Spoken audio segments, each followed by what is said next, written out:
EPS 23 rencana yang gagal. Semakin hari Diva semakin gencar mendekati Faris. Namun, ia saat ini sudah sampai menghampiri Faris ke perusahaannya. Diva yang merasa di atas angin karena Faris tak melarangnya untuk berteman dengan Nia, membuat ia memberanikan diri untuk mendatangi perusahaannya dan disinilah Diva sekarang. Di ruangan Faris dan sedang menunggu Faris yang sedang rapat. Diva pernah datang bersama dengan Nia ke kantor itu. Membuat resepsionis yang bekerja di sana mengenalnya sebagai teman dari istri Faris. Diva waktu itu sengaja memperkenalkan diri kepada orang-orang di kantor untuk memudahkan ia masuk ke kantor itu, karena ia tahu tak sembarang orang bisa bertemu dengan Faris. "Apa yang kau lakukan di sini?" tanya Faris begitu masuk dalam ruangannya. "Nggak apa-apa kok, aku tadi hanya kebetulan lewat dan mampir. Aku pikir Nia ada di sini." Ucap Diva berbasa-basi membuat Faris pun hanya menghela nafas, menyimpan berkas di atas meja, kemudian duduk di kursi kebesarannya. "Oh ya, Mas, apa kamu sangat mencintai Nia?" Ucap Diva tiba-tiba membuat Faris mengurutkan keningnya menatap aneh pada wanita yang duduk di depannya itu. Diva kemudian berjalan mengitari meja dan menghampiri Faris dengan pakaian seksinya, berharap Faris bisa tertarik dengan tubuhnya. Bukannya melirik atau tertarik pada Diva, Faris malah mengambil telepon yang ada di mejanya, memanggil security untuk ke ruangannya. "Apa maksud kamu memanggil security?" tanya Diva saat Faris kembali menutup panggilannya dan kembali fokus pada layar laptopnya. "Jika kamu tak mau pergi dengan sendirinya, biar security saja yang menyeretmu keluar dari sini. Aku sedang sibuk. Aku membiarkanmu berteman dengan Nia selama ini. Bukan berarti kamu bisa seenaknya datang ke kantor ini dan aku tak suka dengan apa yang kamu lakukan. Jika kamu ingin menggoda, aku bukan pria seperti yang ada dalam pikiranmu. Sebaiknya kamu pergi dari sini sebelum security benar-benar menyeretmu dari sini," ucap Faris dengan ada kesal. Namun, Diva tetap berdiri di tempatnya. "Kamu ini kenapa sih? Apa sih yang menarik dari Nia? Cantik, cantikan aku. Body juga bagusan aku. Aku nggak masalah kok jika menjadi simpananmu. Ayolah kamu jangan sok seperti itu. Aku tahu selama ini kau selalu memperhatikan tubuhku kan. Aku tak masalah jika harus menjadi pelampiasanmu saja. Nia tak akan tahu. Kita bisa rahasiakannya. Aku tak akan menuntut kamu menikahiku. Cukup kita menjalin hubungan di belakang Nia saja. Aku akan memuaskanmu tanpa meminta imbalan dan menuntutmu sedikit pun," ucap Diva dengan pedenya. Namun, ucapan itu sama sekali tidak ditanggapi oleh Faris dan tak lama kemudian security pun datang. "Bawa wanita ini keluar dari sini dan jangan pernah lagi izinkan dia masuk, walau dia bersama dengan Nia sekalipun. Kalian mengerti?"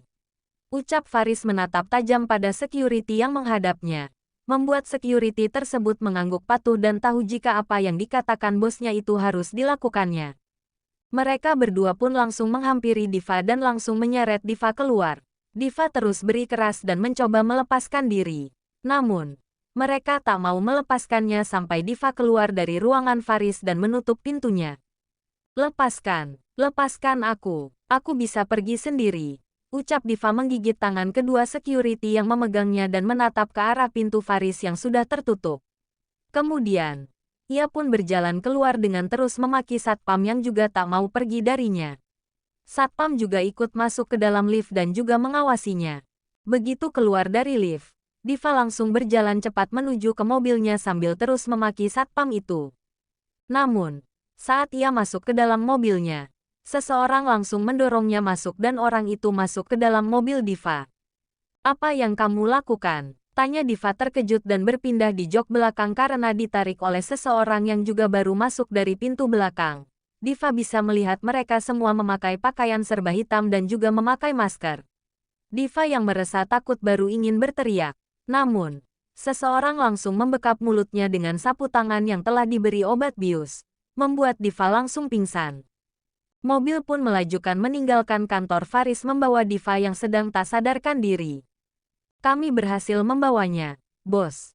Sekarang kami sedang menuju ke lokasi yang sesuai dengan rencana," ucap salah seorang yang berada di dalam mobil Diva.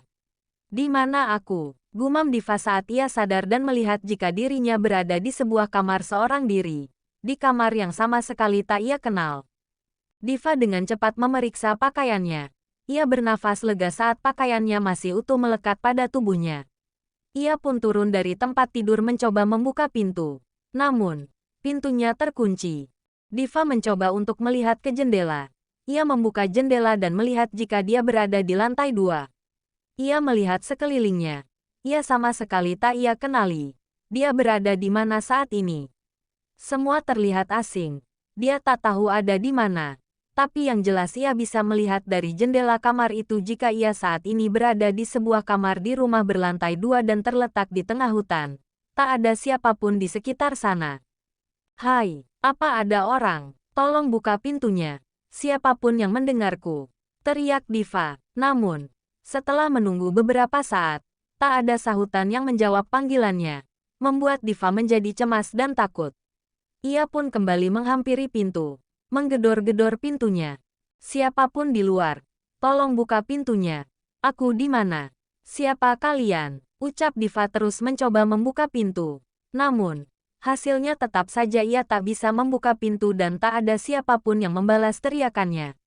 Diva mencoba mencari cara bagaimana ia bisa keluar dari sana. Ia ingin melompat dari lantai 2. Itu tak mungkin juga ia lakukan. Tak ada celah untuk dia lewati jendela turun dari sana. Apa yang harus aku lakukan? Ucap Diva frustasi. Diva berjalan bolak-balik, terus berteriak dan mengetuk pintunya. Hanya itu yang bisa dilakukannya. Namun, hingga malam menjelang tak ada seorang pun yang membuka pintu. Diva pun menangis dan terus berteriak hingga tanpa sadar ia pun tertidur. Pagi hari Diva terbangun saat merasakan seseorang menendang kakinya, di mana Diva semalam tertidur di lantai sambil bersandar di tempat tidur. Diva yang merasakan tendangan itu mengerjakan matanya dan ia melihat 3 orang yang kemarin menyekapnya. Ia langsung berdiri dari memundurkan langkahnya. Kalian siapa? Di mana aku? Apa yang kalian lakukan padaku? Ucap Diva melihat mereka sambil memundurkan diri menjauhi mereka. Mereka tak menjawab apapun. Diva yang melihat ke arah pintu terbuka, langsung ingin berlari. Namun, ia langsung dicegah oleh ketiga orang tersebut. Ia terus berontak dan tak ada yang mencegahnya. Tak lama kemudian, seseorang masuk dan semua melihat ke arah orang yang baru masuk ke dalam kamar itu. Tante Raya, ucap Diva saat melihat orang yang baru masuk di dalam kamar itu adalah Raya. Plak, satu tamparan mendarat di pipi Diva. Diva memegang pipinya yang terasa panas dan menatap tajam pada Raya. Wanita yang pernah bekerja sama dengannya untuk mendapatkan Faris. Bekerja sama menghancurkan rumah tangga Faris dan Nia. Apa yang Mbak Raya lakukan padaku? Ucap Diva berteriak pada Raya. Namun, satu tamparan lagi mendarat di pipi mulus Diva. Membuat Diva memegang kedua pipinya yang terasa panas dan menatap Raya dengan perasaan takut. Ia melihat sisi lain dari wanita yang ada di hadapannya. Aku sudah menunggu sangat lama untuk rencana itu. Aku memintamu untuk mendekati Nia. Menjadikan dia sahabatmu dan agar ia percaya padamu dengan begitu kamu bisa masuk dan mendapat kepercayaan dari Faris. Tapi, apa yang kamu lakukan? Sebentar lagi kamu akan mendapat kepercayaan mereka. Tapi kamu rusaknya dengan kelakuan gilamu itu. Kamu pikir aku tak tahu apa yang kamu lakukan? Aku capek, Tante. Berpura-pura baik dan tak ada hasil. Ucap Diva masih dengan memegang kedua pipinya. Apa setelah melakukan apa yang kamu inginkan, kamu mendapatkan hasil? Hah? Ucap Raya memegang dagu Diva dengan cengkraman yang bergetar. Ia merasa sangat kesal pada wanita yang ada di depannya itu. Mendengar pertanyaan dari Raya, Diva pun terdiam. Karena memang apa yang dilakukannya telah gagal. Ia bukannya mendapatkan Faris. Namun, ia hanya mendapatkan kemarahan dari Faris. Jika aku tahu kamu itu tak bisa diandalkan, sudah dari awal aku mencari wanita lain yang lebih penurut darimu. Yang lebih menginginkan Faris bukan hanya sekedar menginginkan untuk menjadi mainannya. Ucap Raya dengan kesal. Aku minta maaf, Tante. Aku mengaku salah. Aku tak mendengarkan apa yang Tante katakan. Ucap Diva. Selain takut pada Raya ia juga takut pada ketiga orang yang masih berdiri menatapnya. Ah, baiklah. Aku memaafkanmu. Tapi, kamu tak boleh memberitahu siapapun tentang kerjasama kita dan untuk hari ini aku mengakhiri kerjasama kita. Aku akan mencari wanita lain untuk mendekati Faris dan kamu jangan coba-coba mendekati Faris lagi. Sebaiknya kamu pergi dari kehidupan Nia dan jangan lagi berhubungan dengannya. Kamu mengertikan apa yang aku maksudkan? Tanya Raya membuat Diva menggeleng. Enggak, Tante. Aku takkan menyerah. Aku akan kembali mencoba merebut hati Faris, ucapnya. Sepertinya kamu itu memang pembangkang. Turuti perkataanku. Kalau tidak, aku akan membuatmu menyesal. Aku bisa saja mengurungmu di sini sampai kau mati atau memberikanmu kepada ketiga orang ini. Jadi jangan bertindak hal-hal yang membuatku marah. Ingat apa yang aku katakan tadi. Jangan lagi mendekati Faris. Menjauh dari dia dan anggap kita tak pernah bertemu dan melakukan kerja sama. Kamu paham kan? Aku tak main-main.